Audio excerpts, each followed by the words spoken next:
ವೀಕ್ಷಕರೇ, UPSC union public service commission Bharat ಸರ್ಕಾರದ ವಿವಿಧ ಇಲಾಖೆಗಳಲ್ಲಿ ಖಾಲಿ ಇರುವಂತಹ ವಿವಿಧ ಹುದ್ದೆಗಳಿಗೆ ಅರ್ಜಿಯನ್ನು ಕರೆದು ಆ ಹುದ್ದೆಗಳಿಗೆ ನೇಮಕಾತಿಯನ್ನು ಮಾಡಿಕೊಳ್ಳುವಂತಹ ಒಂದು ಸಂಸ್ಥೆಯಾಗಿದ್ದು, ಈ ಸಂಸ್ಥೆಯಲ್ಲಿ ಖಾಲಿ ಇರುವಂತಹ ಹುದ್ದೆಗಳಿಗೆ ಅರ್ಜಿಯನ್ನು ಕರೆದಿದ್ದಾರೆ.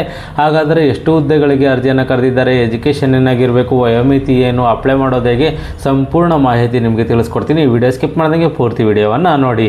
ವೀಕ್ಷಕರೇ, UPSC union public service commission ಈ ಒಂದು ಇಲಾಖೆಯಲ್ಲಿ ಭಾರತ ಸರ್ಕಾರದ ವಿವಿಧ ಇಲಾಖೆಯಲ್ಲಿ ಖಾಲಿ ಇರುವಂತಹ ಹುದ್ದೆಗಳಿಗೆ ಒಂದು ಅರ್ಜಿಯನ್ನು ಕರೆದಿದ್ದಾರೆ. ಹಾಗಾದರೆ ಎಷ್ಟು ಹುದ್ದೆಗಳು ಅಂತೇಳಿ ನಾವು ನೋಡಿದ್ರೆ 230 ಹುದ್ದೆಗಳಿಗೆ ಅರ್ಜಿಯನ್ನು ಕರೆದಿದ್ದಾರೆ. ಭಾರತ ಸರ್ಕಾರದ ವಿವಿಧ ಇಲಾಖೆಗಳಲ್ಲಿ ಭಾರತದಲ್ಲಿ ಎಲ್ಲೆಲ್ಲಿ ಹುದ್ದೆಗಳು ಖಾಲಿ ಇದಾವೋ ಅಲ್ಲಿ ನಾವು ನಿಯೋಜನೆಯನ್ನು ಮಾಡ್ತೀವಿ ಅಂತೇಳಿ ಒಂದು ಮಾಹಿತಿಯನ್ನು ನೀಡಿದ್ದಾರೆ. ಹಾಗಾದರೆ ಯಾವ ಹುದ್ದೆಗೆ ಅರ್ಜಿಯನ್ನು ಕರೆದಿರೋದು ಅಂತೇಳಿ ನಾವು ನೋಡಿದರೆ ಎನ್ಫೋರ್ಸ್ಮೆಂಟ್ ಆಫೀಸರ್, ಅಕೌಂಟ್ಸ್ ಆಫೀಸರ್ ವಿಭಾಗದಲ್ಲಿ 156 ಹುದ್ದೆಗೆ ಅರ್ಜಿಯನ್ನು ಕರೆದಿದ್ದಾರೆ. ಅದೇ ರೀತಿ ಅಸಿಸ್ಟೆಂಟ್ ಪ್ರಾವಿಡೆಂಟ್ ಫಂಡ್ ಕಮಿಷನರ್ ವಿಭಾಗದಲ್ಲಿ 74 ಹುದ್ದೆಗೆ ಅರ್ಜಿಯನ್ನು ಕರೆದಿದ್ದಾರೆ. ಮತ್ತು ಈ ಒಂದು ಹುದ್ದೆಗಳಿಗೆ ಸಂಬಂಧಪಟ್ಟಂತೆ ನೀವು ಇದು ಎಜುಕೇಷನ್ ಏನು ಮಾಡಿರಬೇಕು ಅಂತೇಳಿ ನಾವು ನೋಡಿದ್ರೆ ಯಾವುದೇ ಪದವಿಯನ್ನು ಮಾಡಿರೋರು ಈ ಹುದ್ದೆಗೆ ಅರ್ಜಿಯನ್ನು ಸಲ್ಲಿಸಬಹುದಾಗಿರುತ್ತದೆ.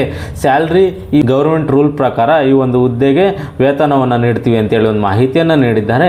ಅದೇ ರೀತಿ ಈ ಒಂದು ಹುದ್ದೆಗಳಿಗೆ ಸಂಬಂಧಪಟ್ಟಂತೆ ಅರ್ಜಿ ಹಾಕಲಿಕ್ಕೆ ವಯೋಮಿತಿ ಏನಿರಬೇಕು ಅಂತೇಳಿ ನಾವು ನೋಡಿದ್ರೆ ಎನ್ಫೋರ್ಸ್ಮೆಂಟ್ ಆಫೀಸರ್, ಅಕೌಂಟ್ಸ್ ಆಫೀಸರ್ ವಿಭಾಗದಲ್ಲಿ 30 ವರ್ಷದೊಳಗಡೆ ಇರೋರು ಅರ್ಜಿಯನ್ನು ಸಲ್ಲಿಸಬಹುದಾಗಿರುತ್ತದೆ.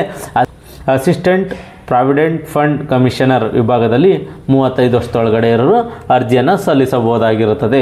ಮತ್ತು ಈ ಒಂದು ಹುದ್ದೆಗಳಿಗೂ ಸಹ ವಯೋಮಿತಿ ಸಡಿಲಿಕೆಯನ್ನು ನೀಡಿದ್ದಾರೆ. ಅದೇನು ಅಂತೇಳಿ ನಾವು ನೋಡಿದ್ರೆ OBC ಅಭ್ಯರ್ಥಿಗಳಿಗೆ 3 ವರ್ಷಗಳ ವಯೋಮಿತಿ ಸಡಿಲಿಕೆಯನ್ನು ನೀಡಿದ್ದಾರೆ. SC ST ಅಭ್ಯರ್ಥಿಗಳಿಗೆ 5 ವರ್ಷಗಳ ವಯೋಮಿತಿ ಸಡಿಲಿಕೆಯನ್ನು ನೀಡಿದ್ದಾರೆ. PWBD ಅಭ್ಯರ್ಥಿಗಳಿಗೆ 10 ವರ್ಷಗಳ ವಯೋಮಿತಿ ಸಡಿಲಿಕೆಯನ್ನು ಇವರು ನೀಡಿದ್ದಾರೆ. ಅದೇ ರೀತಿ ಈ ಒಂದು ಹುದ್ದೆಗಳಿಗೆ ಸಂಬಂಧಪಟ್ಟಂತೆ ಒಂದು ಅರ್ಜಿ ಶುಲ್ಕ ಏನಿರುತ್ತೆ, ಅಪ್ಲಿಕೇಶನ್ ಫೀಸ್ ಏನಿರುತ್ತೆ ಅಂತೇಳಿ ನಾವು ನೋಡಿದ್ರೆ SC ST PWBD ವುಮೆನ್ ಮಹಿಳಾ ಅಭ್ಯರ್ಥಿಗಳು ಯಾರಿದ್ದಾರೆ ಅವರಿಗೆ ಯಾವುದೇ ರೀತಿಯ ಅರ್ಜಿ ಶುಲ್ಕ ಇರುವುದಿಲ್ಲ, ಫ್ರೀಯಾಗಿ ಅರ್ಜಿಯನ್ನು ಸಲ್ಲಿಸಬಹುದಾಗಿರುತ್ತದೆ. ಅದೇ ರೀತಿ ಆಲ್ ಅದರ್ ಕ್ಯಾಂಡಿಡೇಟ್ಸ್ ಅಂದರೆ SC ST PWBD ಮತ್ತು ಮಹಿಳಾ ಅಭ್ಯರ್ಥಿಗಳನ್ನ ಬಿಟ್ಟು ಇನ್ನು ಮಿಕ್ಕಿದ ಎಲ್ಲ ಅಭ್ಯರ್ಥಿಗಳು 25 ರೂಪಾಯಿಗಳ ಒಂದು ಅರ್ಜಿ ಶುಲ್ಕವನ್ನು ಕಟ್ಟಬೇಕಾಗಿರುತ್ತದೆ. ಇದು ಆನ್ಲೈನ್ ಮುಖಾಂತರನೇ ಪೇಮೆಂಟನ್ನು ಮಾಡಬೇಕಾಗಿರುತ್ತದೆ. ಮತ್ತು ಈ ಒಂದು ಹುದ್ದೆಗಳಿಗೆ ಸೆಲೆಕ್ಷನ್ ಪ್ರೋಸೆಸ್ ಯಾವ ರೀತಿ ಇರುತ್ತೆ ಅಂತೇಳಿ ನಾವು ನೋಡಿದ್ರೆ ರಿಟರ್ನ್ ಟೆಸ್ಟ್ ಇರುತ್ತೆ. ಈ ಟೆಸ್ಟಲ್ಲಿ ಆಯ್ಕೆಯಾದವ್ರನ್ನ ಇಂಟರ್ವ್ಯೂಗೆ ಕರೀತಾರೆ. ಇಂಟರ್ನಲ್ಲಿ ಆಯ್ಕೆಯಾದವ್ರನ್ನ ಈ ಹುದ್ದೆಗೆ ನಿಯೋಜನೆಯನ್ನು ಮಾಡ್ತಾರೆ.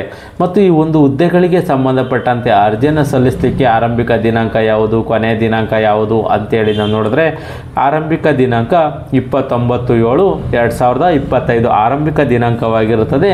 ಕೊನೆಯ ದಿನಾಂಕ 18 ಆಗಸ್ಟ್ 2025 ಕೊನೆಯ ದಿನಾಂಕವಾಗಿರುತ್ತದೆ. 18/8/2025 ಕೊನೆಯ ದಿನಾಂಕವಾಗಿರುತ್ತದೆ. ಮತ್ತು ಈ ಒಂದು ಹುದ್ದೆಗಳಿಗೆ ಸಂಬಂಧಪಟ್ಟಂತೆ ನಿಮಗೆ ಹೆಚ್ಚಿನ ಮಾಹಿತಿ ಬೇಕು ಅಂತಂದರೆ ಅಧಿಕೃತ ವೆಬ್ಸೈಟ್ ಆದ upsc.gov.in ಈ ಒಂದು ವೆಬ್ಸೈಟ್ಗೆ ಹೋಗಿ ಹೆಚ್ಚಿನ ಮಾಹಿತಿಯನ್ನು ಸಹ ನೀವು ಪಡ್ಕೋಬೋದಾಗಿರುತ್ತದೆ. ಯಾರೆಲ್ಲ ಈ ಒಂದು ಹುದ್ದೆಗಳಿಗೆ ಅರ್ಜಿಯನ್ನು ಸಲ್ಲಿಸಬೇಕು ಅಂದ್ಕೊಂಡಿದ್ದೀರಾ, enforcement officer, accounts officer, assistant provident fund commissioner ಆಗಬೇಕು ಅಂತ ಅಂದ್ಕೊಂಡಿದ್ದೀರಾ, ಈ ಒಂದು ನೋಟಿಫಿಕೇಷನನ್ನು ಸಂಪೂರ್ಣವಾಗಿ ಓದಿ ನಿಮಗೆ ಇದು ಎಲ್ಲ ಕ್ವಾಲಿಫಿಕೇಷನ್ ಇದೆ, ನಾವು ಎಲಿಜಿಬಲ್ ಇದ್ದೀವಿ ಅನ್ನೋರು ಈ ಹುದ್ದೆಗೆ ಅರ್ಜಿಯನ್ನು ಸಲ್ಲಿಸಲಿಕ್ಕೆ ಕೊನೆಯ ದಿನಾಂಕವರೆಗೂ ಕಾಯೋಕ್ಕೋಗ್ಬಿಡಿ. ಯಾಕೆಂದರೆ ನೀವು ಆನ್ಲೈನಲ್ಲಿ ಅಪ್ಲೈ ಮಾಡಬೇಕಾದ್ರೆ ತಾಂತ್ರಿಕ ಕಾರಣಗಳಿಂದ ಕೆಲವು ಅಡಚಣೆಗಳಾಗ್ಬೋದು, ಅರ್ಜಿಯನ್ನು ಸಲ್ಲಿಸಲಿಕ್ಕಾಗ್ದಲೇ ವಂಚಿತರಾಗ್ಬೋದು. ಮುಂಚಿತವಾಗಿ ಅರ್ಜಿಯನ್ನು ಸಲ್ಲಿಸಿ ಮತ್ತು ಈ ಒಂದು ಹುದ್ದೆಗಳಿಗೆ ಸಂಬಂಧಪಟ್ಟಂತೆ ನೀವು ಸಂಪೂರ್ಣ ನೋಟಿಫಿಕೇಷನನ್ನು ಓದಿ ನಿಮಗೆ ಸೂಕ್ತ ಅನಿಸಿದ್ರೆ ಮಾತ್ರ ಈ ಹುದ್ದೆಗೆ ಅರ್ಜಿಯನ್ನು ಸಲ್ಲಿಸಿ. ಈ ಒಂದು ಮಾಹಿತಿ ಇಷ್ಟವಾದರೆ ಸಬ್ಸ್ಕ್ರೈಬ್ ಮಾಡಿ, ಶೇರ್ ಮಾಡಿ, ಲೈಕ್ ಮಾಡಿ.